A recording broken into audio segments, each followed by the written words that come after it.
não acredito que esse fenômeno mais ocorra, porque graças à televisão, especialmente, e ao cinema, a serviço da televisão, o grande público já conscientizou a pluralidade de mundos habitados. Até a ciência já hoje sabe que metade das estrelas que você observa a olho nu tem planetas, e uma boa parte desses planetas são habitados. A Terra, portanto, não é nenhum privilégio sob nenhum aspecto. Então, um programa desta ordem, ou como os programas semelhantes, já conscientizaram as novas gerações. Você conversa com 10 crianças de 10 anos. 10 aceitam o disco voador. Naturalmente, aceitam porque estão condicionadas, mas é bom. Porque a escola, a universidade, os cursos agora devem se preparar para oferecer as bases lógicas, teóricas, científicas dessa crença, porque senão fica uma crença.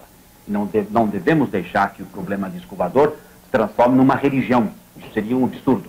Tem que transformar-se num dado cultural valioso para nós, inclusive para a personalidade das novas gerações. Elas estão aguardando, aliás. É por isso que eu digo que seria oportuno o governo brasileiro, inclusive, estudar uma política científica diante do fenômeno disco voador, porque outros governos já estão fazendo. Bom, quanto ao objetivo do contato desses seres conosco, isso é bastante difícil, porque esses são de várias origens, com várias tendências, vários níveis, vamos dizer, de formação, não só técnica, como espiritual, vamos dizer assim, a nosso linguajar. Então, evidentemente, eles podem ter objetivos diferentes. Uns podem ter objetivos só de uma simples curiosidade de saber como é o nosso mundo. Outros de tomar um contato para se informarem levemente, né, das nossas vidas sociais, etc. E outros, possivelmente, poderão ter um interesse maior de nos ajudar. Parece que existe muita gente extraterráquea que se interessa em ajudar o ser humano.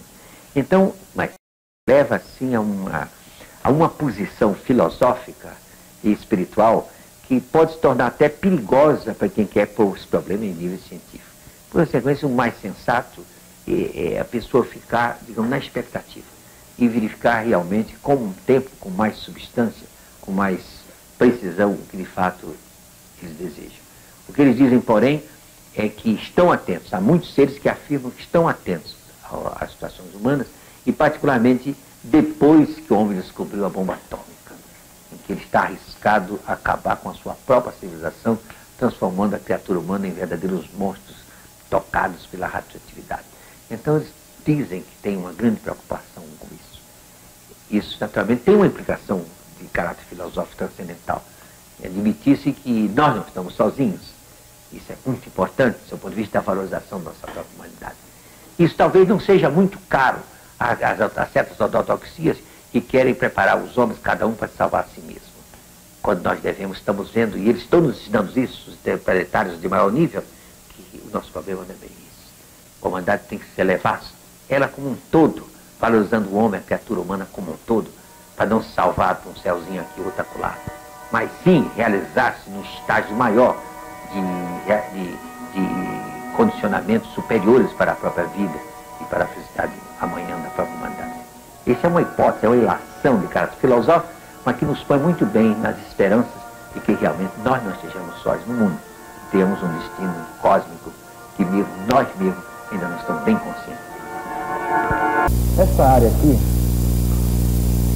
que coincidentemente se localiza entre a linha do Equador e o meridiano, tem sido a área de maior incidência de aparecimento de OVNIs aqui na região do Pará, que compreende o município de Colares, onde surgiu a primeira aparição, e toda a região da Baía do Marajó.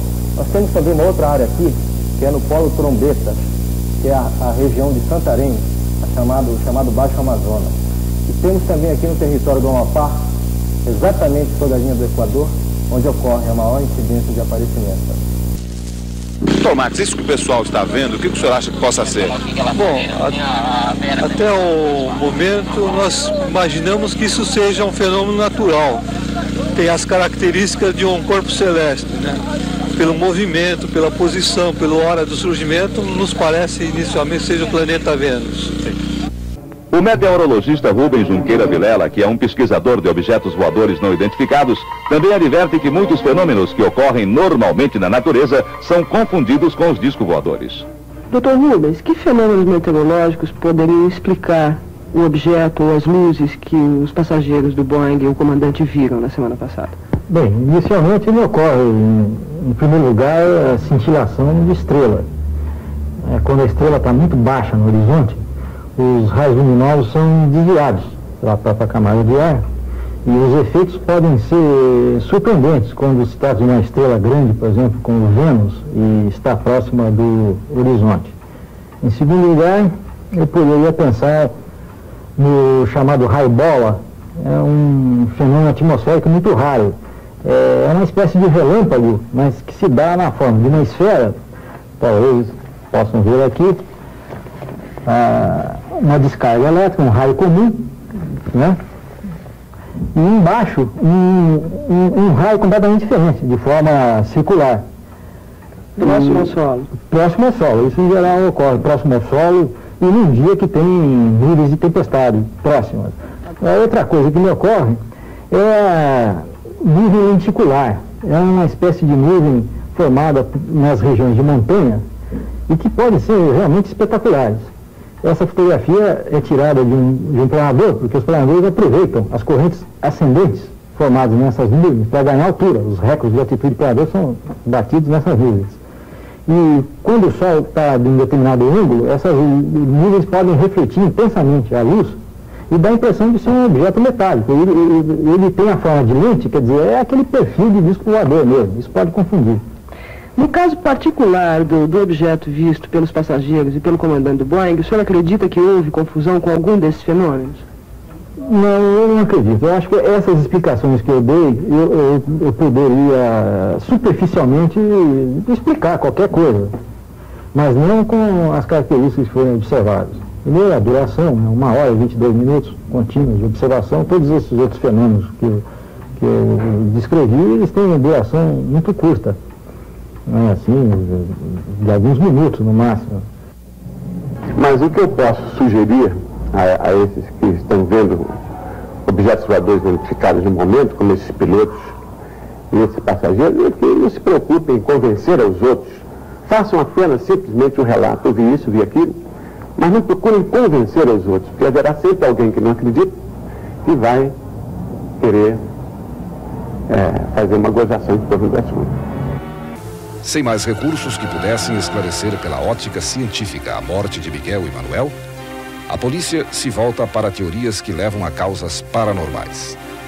O pesquisador de fenômenos parapsicológicos e médico Silvio Lago é ouvido em juízo. Eu que lido com esse campo de pesquisa, que é a psicotrônica e a parapsicologia, há mais de 50 anos, eu jamais vi qualquer referência em que os pesquisadores tivessem uma morte tão dramática, insólita e com tantos comemorativos distorcidos como o caso do Manuel e do Miguel. O ufólogo Aurélio Zaluar acompanhou de perto o caso das máscaras de chumbo, desde o aparecimento dos corpos de Miguel e Manuel. Autor de muitos trabalhos sobre o caso, até hoje ele mantém o seu ponto de vista da época. Nós temos plena certeza de que houve alguma interferência fora da Terra, fora do que normalmente se defendeu no processo. Por várias razões. É muito difícil 2 homens subirem ao alto do morro para, inclusive um morro deserto, onde os bombeiros tiveram dificuldade de subir naquela época, confeccionar em casa 2 máscaras de chumbo para colocar sobre os olhos, comprar 2 capas de borracha, comprar a água mineral para tomar determinados comprimidos e depois esse caso ser tratado como um simples latrocínio. Acredito eu que eles tinham um encontro marcado ou sabiam de algum acontecimento lá naquele morro e foram para lá para surpreender alguma nave, alguma coisa que chegaria lá naquela noite, que eles saberiam disso. E, de repente, esses próprios seres que chegaram lá, não sabendo da presença deles, não puderam defendê-los de qualquer agressão de aparelhos ou de radioatividade que eles possuíssem. É a presença deles entre nós, a comunicação que eles têm com as pessoas fisicamente. Quando o disco desce, falam normalmente com essas pessoas, depois vão embora ou levam a pessoa junto. Então, essa é uma comprovação. Com a sua experiência, bateu o olho e você já sabe se a foto é falsa ou verdadeira. Em alguns casos, sim. Por exemplo, casos de reflexo, como esse exemplo, só de bater o olho já percebe-se que trata-se de um reflexo. E essa aqui que parece mais um charuto? Essa fotografia ocorreu próximo ao aeroporto de Congonhas, aqui em São Paulo, em 1976. Tomamos conhecimento da foto, pegamos o depoimento da pessoa e depois fomos ao local fazer uma série de análises. Ao princípio pensávamos que tratava de um avião. Fizemos essas fotografias, comparando com aquela fotografia, o avião passando, mas podemos verificar que existe a asa do avião, que tem menos massa que o corpo, ele marca menos, enquanto que o corpo marca mais. E o centro da marca é um pouco mais escuro, coisa que não ocorre. Aqui a gente verifica que de ponta a ponta existe uma marca clara, em relação à iluminação de cima para baixo, o fundo dele escuro, que formou a sombra devido à iluminação estar em cima, e nós não vemos nenhum tipo de marca de asa, como por exemplo essa foto aqui mostra. Nitidamente dá para ver que tem um objeto com asa. E no caso então dessa foto aqui, foi dada como autêntica, essa foto como verdadeira.